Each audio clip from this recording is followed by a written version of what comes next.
Well, welcome back to SAFC Live, where Sunderland have been pegged back to a 1-1 draw down at Shrewsbury Town. Danny, I'm going to run the highlights now. You can talk us through the action.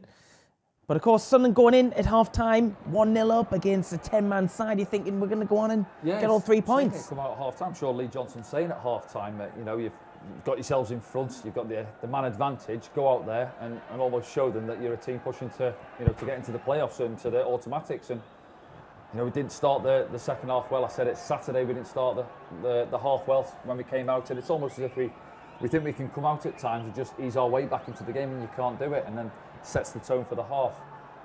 We had a little bit of possession there after that first 5 minutes of the second half, but invited them back into it.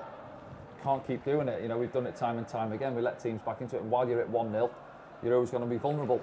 If we go and get the second, then you can start, stroking the ball about the pitch. It was such a good goal, opening goal from Alex Pritchard, wasn't it? Well, it was, yeah. And I think, as I said there, I think Alex Pritchard's probably his best performance so far since he's been at the club. Started out on that left-hand side, looks like he enjoyed it more, coming in on his favoured right foot, and it's a great finish from him. And you're thinking there, let's get the confidence now. We've had a good result at the weekend against Ipswich. Yes, we weren't great going forward at the weekend, but we won 2-0. So you're thinking a little bit more confidence, coming to a team in the bottom 4, and you get your noses in front. We had a few openings towards the end of that first half, nothing clear cut again. I think Lyndon Gooch put 1 or 2 decent deliveries in. You see this one here now, unfortunately, Ross Stewart's come out of the middle to link up the play. And Dan Neil on the follow-up, he catches it okay, but it's straight down the keeper's throat. But I never felt that we had full control of the game. We had periods in the game where, yes, we looked okay on the ball, and Dan Neil was getting some space in the middle of the park, but those little threaded balls, they went away for that last 35 minutes or so in the game. Those type of balls there, what we know Dan can play. Now, whether that's to do with the runners going in behind or the movement's not there. And I think with Broadhead, I like what I've seen from him so far. He's bright and he's busy, but we didn't see enough of him in the opposition's box tonight. Where's he going to score goals? Feed him and get balls into him in and around the 18-yard box. This one from Lyndon Gooch, who's going back to it. Yeah, it was a good strike coming in on his left foot. But it's just over 20 yards out there, and I'd class it as a half chance really. He's created it from nothing. But yeah, Lee Johnson's going to be in there.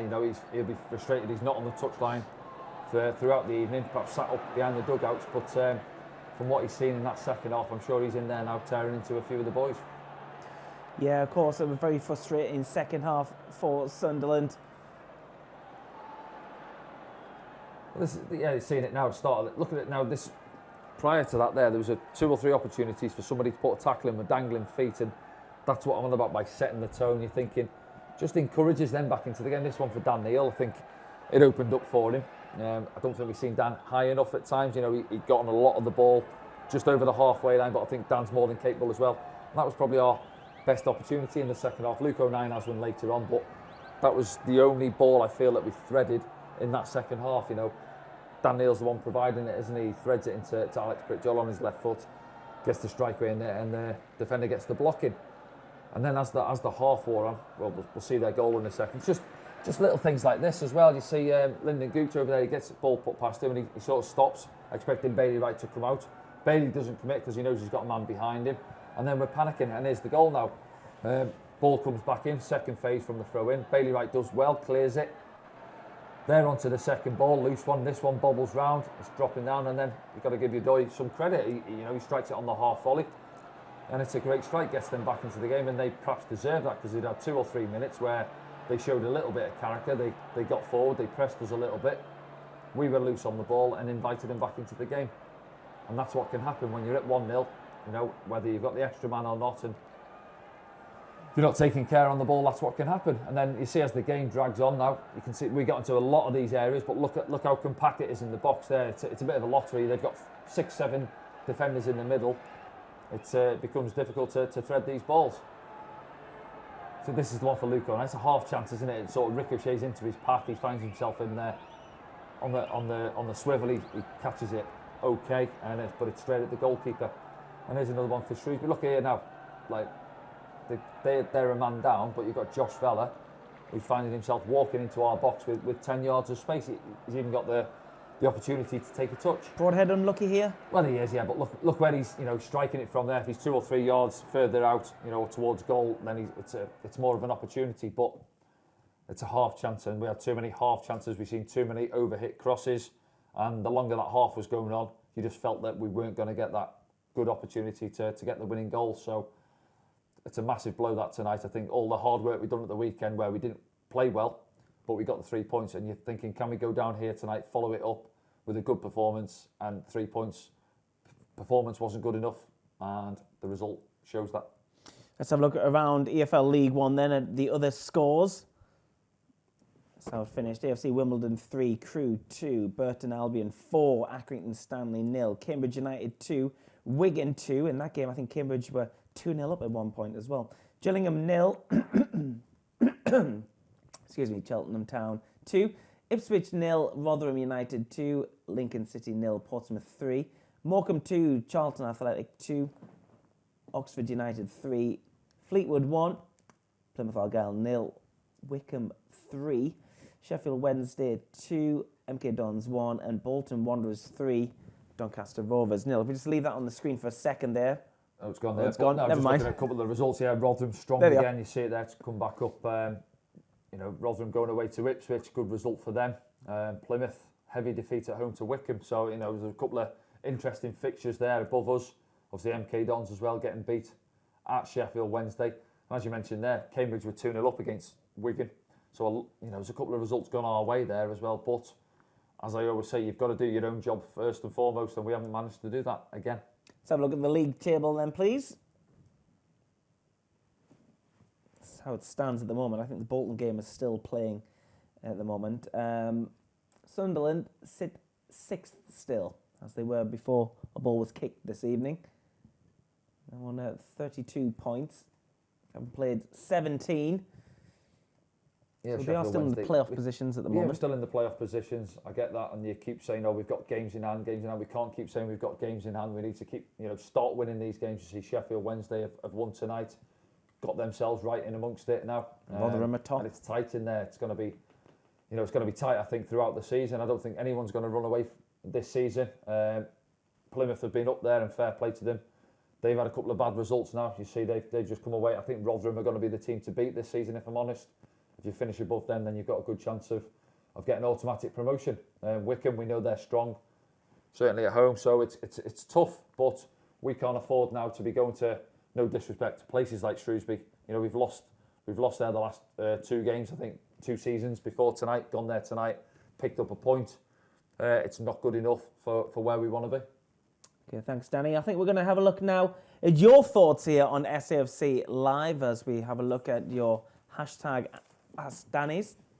This one's from Tommy Lawson, who says, how comes it's hashtag Ask Danny and not hashtag Ask Frankie? Frankie, are we going to get promoted this year? Well, I'd like to think we are going to get promoted, Tommy. Danny obviously made a bit of a dent in our promotion hopes this evening. Yeah, well, he's asked you that one, hasn't he? Well, we're certainly making hard work of it, aren't we? From the start, we'd had those first 10 games. Then we had a difficult patch, to say the least. Rotherham, Sheffield Wednesday, obviously the cup game as well. But you're thinking we've bounced back at the weekend, and we didn't play great at the weekend against Ipswich, but sometimes you've got to grind those results out, and that's how you get the confidence back, by winning games of football. And he's what?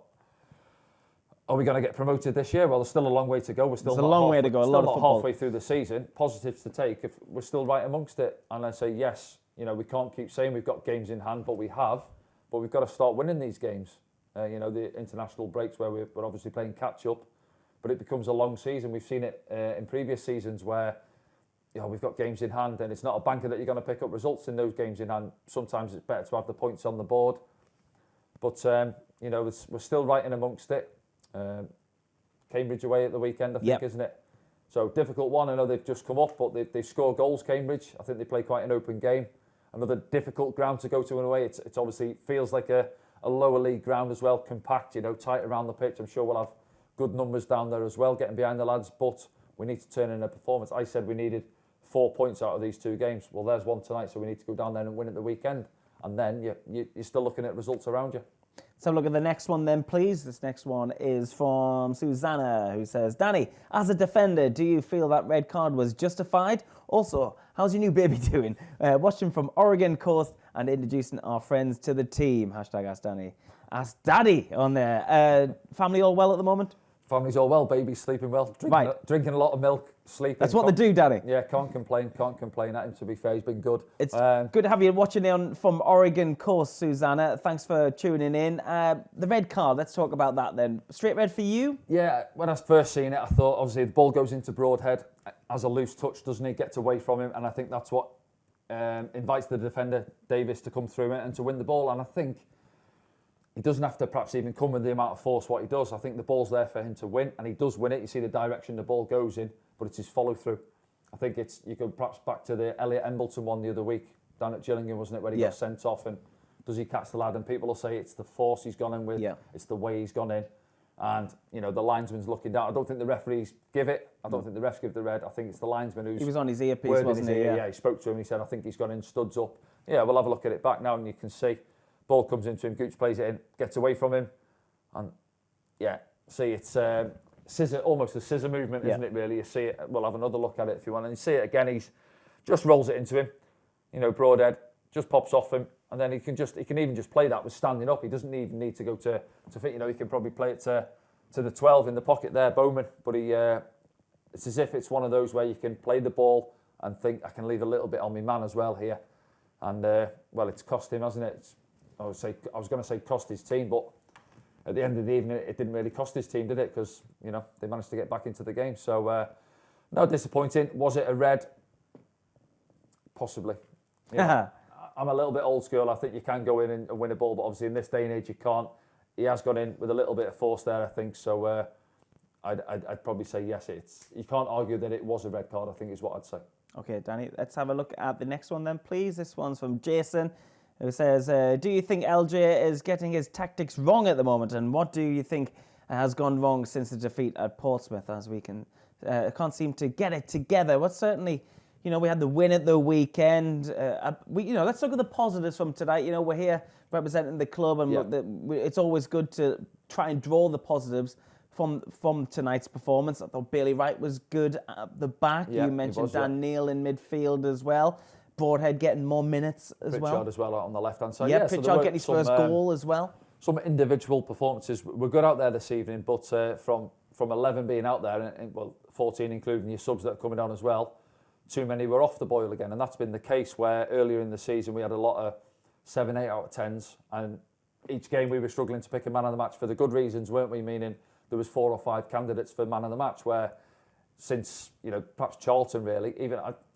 I know this mentioned, Jason mentions the Portsmouth game there, but I try and put that down as a one-off with freak conditions on the day. Yes, we shipped 4 goals, and goals aside, it wasn't good enough. I think you can always afford to maybe carry 1 or 2 players who are having a dip in form, but at this moment in time, we've had pretty much throughout the squad where the form has dipped. We were shipping goals. When the ball was coming into our box, we were conceding goals. Opposition weren't having to do a lot to create opportunities, and the ball was in the back of our net.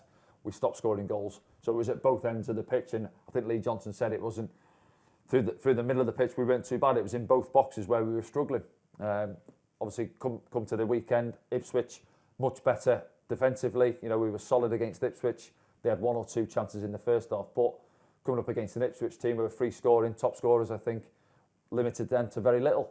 Tonight, I don't think we were all that bad at the back, to be honest with you. It was just that, it's a second phase scramble. Yep. And that's all it takes when you're at 1-0, half a chance, and it was a good finish, to be fair to the lad. So go back to Lee Johnson and his tactics, and I know that's the first thing that fans look at. I get that as well, but from a player's point of view, former player's point of view now, look at your own individual performance as well. And I think, obviously the fans look at the manager and they'll question the team selection, the tactics, personnel. This all comes out after the game when you've had a bad result as well. But I think once the lads cross that white line, they've got to be doing more. Professional lads know their jobs, know their roles. Lee Johnson's not responsible for a straight 10-yard pass, a loose touch, ball coming up to you, bouncing off you. That's nothing to do with the manager. The boys have got to be doing better. The lads know they've got to be doing better. They know what's expected of them playing for Sunderland at this level.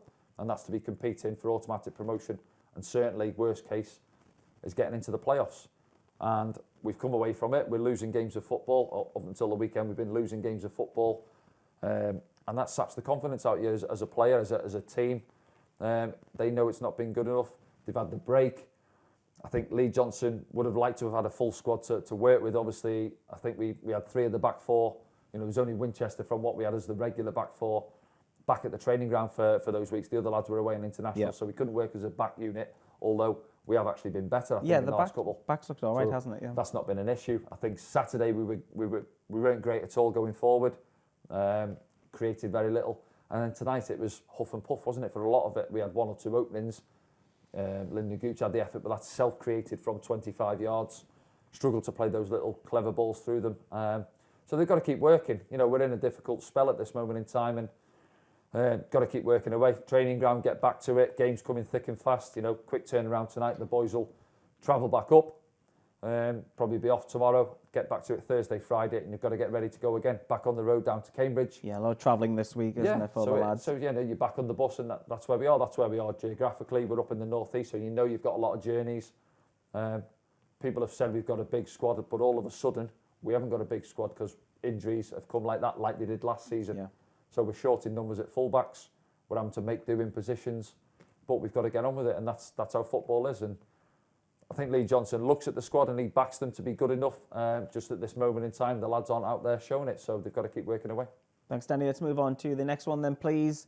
For Mac, our friend over in Poland, it's a very sad evening for all Sunderland fans. If we want to advance to the Championship, we have to win in such matches. Of course, Shrewsbury started the evening 4th off bottom. You have to be putting these teams away, don't you? You do, yeah. Again, I go back to where I don't like to look at the table and say, right, because they're there, you know, oh, we've got to go down there and beat them. You know, it didn't happen last season. We went down there, or the season before, and we've struggled down there. I think, obviously, the game we watched before from 2018, we managed to win 2-1, but it's not been a happy hunting ground in League One for us. But, yeah, he's bob on when you go in at 1-0 up. You know, as I said there, you're a team who, if results go for us tonight, we can be joint third, I think. And you go in 1-0 up at half-time and you've got a man advantage for 45 minutes. So, again, that goes back to what the previous question as well, where does it fall on Lee Johnson? Well, for me, the lads have got to manage the game. We've got experienced lads in that team there. If I'm in there at half-time, I'd say, boys, make the pitch big second half, work the ball around. It was a lovely surface. It looked like a slick surface as well. And just keep moving the ball around. We got a lot of joy when we switched balls. Say Lyndon Gooch clipped a few balls out wide to the other side. Luke O'Nien had space to run into with the ball. But we sort of went away from that. It was as if we're like, oh, we're 1-0 up here. We'll have a little touch on it. We'll relax 3-4 touches. Takes the pace out of the game. Gives them the opportunity to regroup and getting those blocks of 4 in and around the box. And once that happens, doesn't matter what level you're at, it becomes difficult to play through them. So, yeah, it's a massive disappointment for us, I think, from where we're looking to get to. But what are we? We're less than halfway through the season. We've got to keep plugging away. And, yeah, we've got to win such matches. 4 points, I said before tonight. A lot of fans will be watching saying, well, no, 6 points. Yes, possibly, on paper. But I'd have took 4 out of these 2, both away games. And then I think we've got 3 or 4 games on the bounce at home as well. So, you know, if we can pick up 3 on the weekend, perhaps tonight, doesn't look as bad. I might get a few pelters for saying that, but that's where we're at. Got to get back to it on the weekend, dust ourselves up, and go down to Cambridge and put in a better performance over 90 minutes than what we've done this evening. Okay, let's have a look at the final one now on this evening's programme from John. It's a big one. Point 1, as he's the best passer of the ball in the team, why isn't Dan Neil taking free kicks? Point number 2, we're playing against 10 men and the management bring on Corey Evans, a defensive midfielder, for a striker in the 62nd minute. Where's the ambition? Surely Diaku was the obvious replacement at that point. Take point number 1. As he's the best, why isn't Dan Neil on free kicks? Yeah, I think whether he's referring to the ones what you strike. Did we have too many of those tonight? I think Diaku had the one late on, didn't he, where he's, you know, put it way over the crossbar. Yeah, frustrating on that one, wasn't it, when everyone was up for it? Yeah, I always find it funny with ourselves as well. Corners, you know, usually you have your regular taker. You might have a lefty from one side and a right pegger from the other side, you know, for an in-swinger or an out-swinger. But we seem to have a lot of corner takers. You know, sometimes it's McGeady. Sometimes, like Pritchard was on them tonight. Embleton will take them. Diaku was on them. Diaku, yeah. So it's strange for me how we seem to have that many set play takers. Luke O'Nien has been on free kicks. Portsmouth game rings a bell where he was on free kicks, edge of the box. But yeah, I agree with what John's saying. I think Dan is a good striker of a ball. I'm guessing he practices them in training, whether it's a pull in the rank thing where he's a young lad. So whether it's Luke or Aidan McGeady or someone says, no, I'll take this one, so Dan comes away from it. But, I mean, we're not looking at these boys in training, seeing who's striking free kicks and stuff, but Dan can certainly strike a good ball. So I'd be looking to, perhaps why not? And the second point there, Danny, we're up against 10 men. We were 1-0 up when that substitution was made, Corey Evans. It was just after that when we conceded, actually. Yeah, I think it was. So Corey Evans came on alongside Dan Neil, didn't he? And Udo scored in the 63rd minute. Winchester went to right back. Yeah. But we still brought on attacking players as well, didn't we? After that as well, we did. We still 1-0 up. You're bringing on Diaku, you're bringing on Aidan McGeady. So I wouldn't say that affected in terms of the result tonight. I think it was before that where we just invited them in by a couple of sloppy passes. It just rings a bell down this left-hand side in the build-up to where they won the long throw in. See, when you bring in Corey Evans on, I think he comes on. He is naturally a sitter and he'll dictate play, but I still look at what we had around him as well. You've got Dan Neil, who had a free licence. He took up a position almost like an 8, advanced to Corey on that right-hand side of the pitch. And let's remember the space we were getting as well, moving up the pitch. We seem to have space in abundance. We did, not just from the left and the right-hand side full-backs, but also Dan Neil seemed to have acres Dan Neil, in front of him just as well. playing off Corey Evans, that's what I'm saying. So he was almost like a 4-3-3 in a way. He was pushing on sort of 10, 15 yards advance of Corey to that right-hand side. You had Lyndon Gooch out there. You've got Ross Stewart, you've got Broadhead, you've got Diaku coming on, you've got Aidan McGeady. So we've got all these attacking options on the pitch. Pritchard was out there as well before. So you've got 5 or 6 attacking options as well. So I don't think that was the major issue in terms of bringing Corey on. I just think it's the tempo at which we played. You keep going back to it. I just said it 5 minutes ago there. If you're taking 2 or 3 touches, moving it from man to man across the pitch, that's what Ipswich's downfall was at the weekend. For all the possession they had Saturday, that start of that second half, they had the ball for 5-10 minutes, but they got nowhere with it because it was sideways, because they didn't shift it quick enough. And that was the case for us tonight. That second half, you've got to try and take the legs out of the Shrewsbury because they're down a man. So keep working them, and then nothing worse as a player when the opposition have got the ball, you're not getting a touch, and you're constantly shifting across the pitch, looking after your man, and all it takes is for one of those players to switch off split second, and that's where the the opening comes from. But we didn't miss a man out often enough. It was the 10-yarder instead of the 20-yarder. Do you know what I mean? And then wrap it into somebody with a bit of purpose, and as if to say, get on the front foot and get at your man. It was all a bit easy-ozy and too lethargic in that. I'm sure Lee Johnson will say we've got to do things a little bit quicker because we give them the opportunity to regroup and to get into that shape. 2 banks of 4 in front of the 18-yard box, and then we were just slinging balls in and it becomes a lottery there, and they defended it quite well, to be fair to them. Well, don't forget you can hear from the management team on SAFC's official social media channels following tonight's 1-1 draw down at Shrewsbury Town, so keep your eyes peeled for that. And of course, if you have missed any of the programme, you can catch up the next day together with the full 90 and the highlights at safc.com. We're next in action on Saturday. It's a 3 p.m. kickoff down at the Abbey Stadium where Sunderland travelled to Cambridge United.